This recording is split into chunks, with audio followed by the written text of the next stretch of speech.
everybody, welcome back to Guns and Gadgets, your source for Second Amendment news. As you may have heard, not even a week after the shooting happened in New Zealand, their Prime Minister, Jacinda Ardern, she came out, like I said, less than a week later and put a ban on all semi-automatic weapons. And I want to read you a quote because the way it happened is strange. They had the ban done within a week, and the legislation is forthcoming. And they expect that by April, only a couple of weeks from now.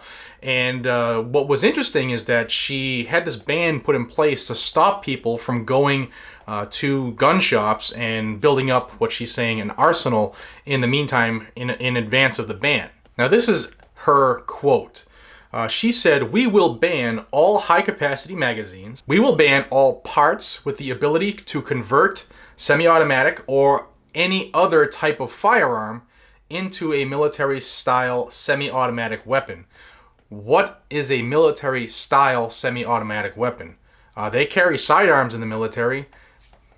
She went on and she said, "In short, every semi-automatic weapon used in the terrorist attack on Friday will be banned in this country."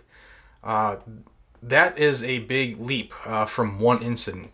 It makes me think that this was planned all along, and some of the statements we've seen here in our own country, where we're a constitutional republic, where we don't go off knee-jerk reactions when we're not supposed to, but lately we are, and that's what's concerning. Two of the biggest mouths out there, AOC, Alexandria Ocasio-Cortez, and Bernie Sanders, her daddy, who's teaching her all the ways of socialism. They are the biggest mouths right now to have a New Zealand ban here in the U.S.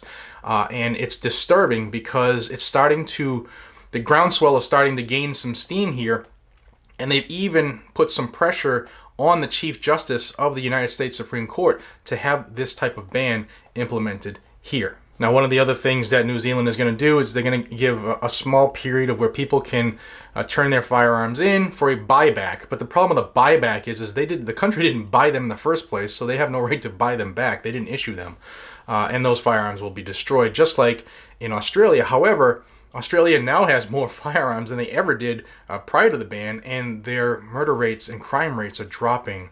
How do they explain that?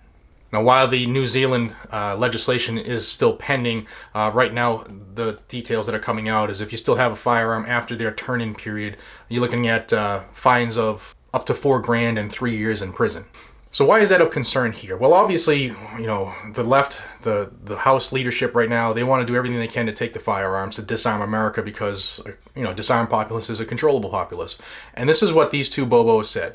Alexandria Ocasio-Cortez said, "Sandy Hook happened 6 years ago, and we can't even get the Senate to hold a vote on the universal background checks with H.R. 8.